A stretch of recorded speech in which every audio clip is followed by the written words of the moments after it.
You know, if I'm being honest, I actually like the Narnia movies that Disney made not that long ago. There's something about them that, well, I mean, the first one's obviously the best, but, there's still some value. Wait, what? Oh, S.G. Lewis, not C.S. Lewis. My mistake. Okay, different review. Let's get to this one.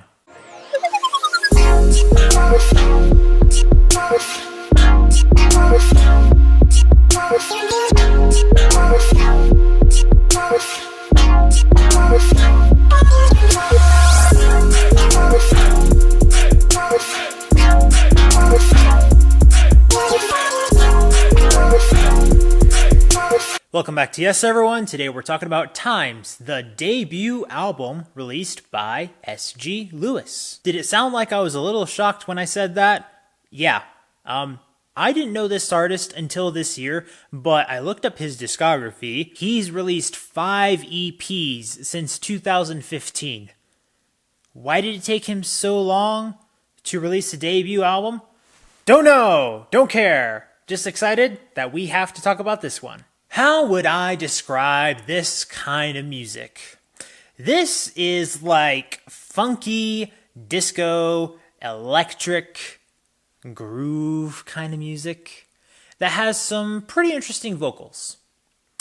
Yeah, we're going to get to that. The thing that I could probably compare it to most that I have reviewed before on this channel is probably Inflorescent by Friendly Fires. I loved that album. That album is supremely infectious. And I had at least one other YouTuber friend really get into that album. It made his pretty high on his top list over there.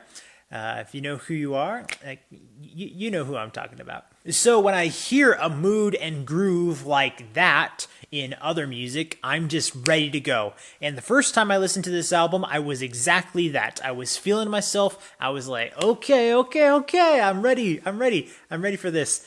Ready for this. Yeah. Okay, never mind, sorry. I like where I am taken to when I listen to this music. I like the instrumentation and the selection of sounds that is incorporated into the arrangements and everything else that just sets the right tone. Now, having said all that, and having led to that in a way that makes me sound like I'm supremely excited, I have to take it down a little bit because it is not the same as my love for Inflorescent. We're going to nitpick a little bit, but then we're going to probably bounce back as to the things that I really love about it. I think I virtually covered everything that I would like to say about the production in here. Having said that, when I did listen to it the second time around, I did feel like maybe there were moments in a few of the songs that I thought, you probably could have added one more thing and the groove would have just reached the ceiling or would have peaked so high that I just would have lost my mind. It's not that those particular songs failed in their production. It just felt like, I felt like you were probably in a moment where the opportunity was trying to say, take me to a higher level. And it just didn't. It's already at a high level, but higher, take advantage of it.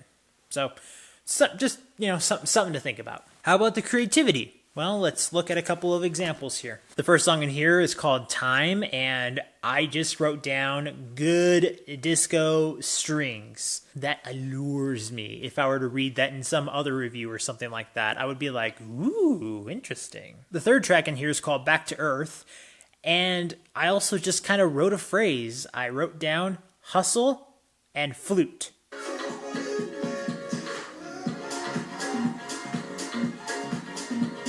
That sums it up for me. If it doesn't for you, you need to go listen to it. Going down to the 9th track here in the album is called All We Have. This one feels like an early 2000s remix project. And I say that as if it's a project. It's a pretty good high quality project, but project more than maybe a song. As maybe you can tell by these comments, these are really nitpicks that I'm getting at, but there's enough of them in the 10 tracks that we have here that it makes me just think, all right, well, I need to, hold myself to be mindful about what lacks in this album, despite it not being much, but it's enough for me to be like, well, I gotta mention it. Virtually every song in here, it feels like there is a crypto edit that I would just make or suggest to a song. Not much of it needs to be really fixed as much as it needs to be added on to, but there are a few things where I'm like, that right there, that needs to be here, and this needs to fit here, and boom, it would be solid. And that leads me to the last point in this album, S.G. Lewis's vocals, and actually a lot of the featured artists he has in here. Let's start with Lewis first. I have to read this one because it was very detailed, so bear with me as I read this comment. The vocals are like an acid trip psychedelic illustration you'd see in an experimental and vaguely interpretation-based music video. You ever see those really weird, trippy music videos that used to be on MTV?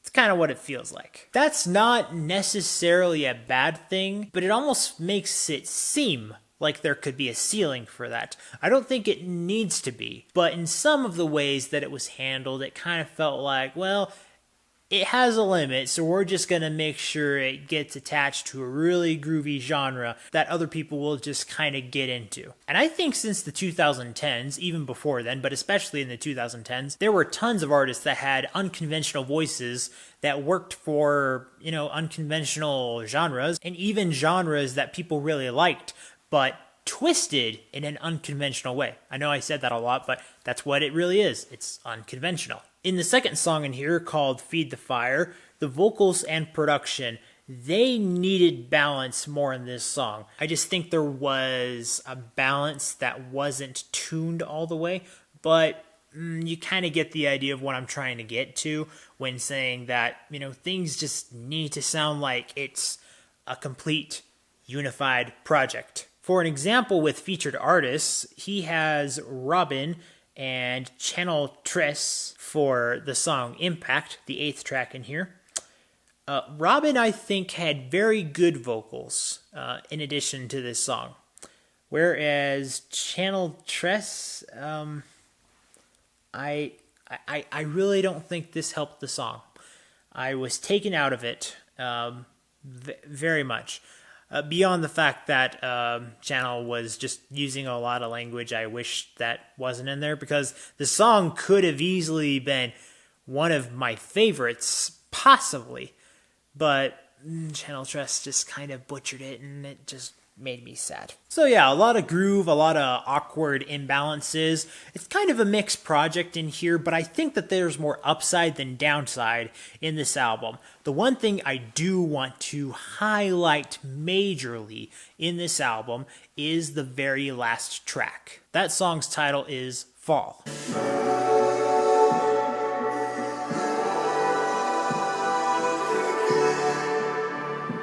The best way to describe this song is electric ballad. From everything else in this album, this was shocking. No pun intended. Seriously, I do not think there is a flaw in this song. I don't think S.G. Lewis needed to do anything to make this song more interesting. And, maybe it is because it's the only song that truly is trying to go for the tempo of ballad in this album, that it just took me by surprise. But I truly think, this works for me. Wow, that surprisingly works for me. So in the end, this is an album that I still feel like there's plenty of songs in here that I would add to my personal playlist, but there's enough of it where I'm just like, I am going to be honest, because I feel like other people have the potential to catch the same things that I did. So I can't overlook them. I have to speak my mind about the things that I think could have been added or taken away or well balanced out in this album. But beyond that, the next time S.G. Lewis releases something, hopefully an album, again, EPs are fine, but I want an album. I will look definitely forward to it because there's probably going to be a surprise or two or more, hopefully a full album of a surprise that I will truly love. So after having listened and reviewed this album, I'm going to give production a B+, creativity a B-, expression and lyrics a B, and how would I recommend this album? I'm going to give it a yeah/good. Yeah, it got me to the divided part right there, but it's still a mostly positive grade. Yeah, like very mostly positive grade still. I just have things I have to acknowledge. But if any of you are curious on which songs that you think are good, or maybe you think that I am missing something or should pay attention to more, I would actually love and welcome a conversation on those songs about this album. Anyone who really likes this album, I want to hear from you. Please comment down below. I would love to talk with you. As always, guys, thank you so much for watching. Be sure to follow me in my social media links down in the description below, and be sure to leave a like for the video as well as a comment down below if you want to engage with me. And remember, if you want to discover, promote, and review the best in entertainment, be sure to subscribe to this channel so you can get that yes in your life. See you next time.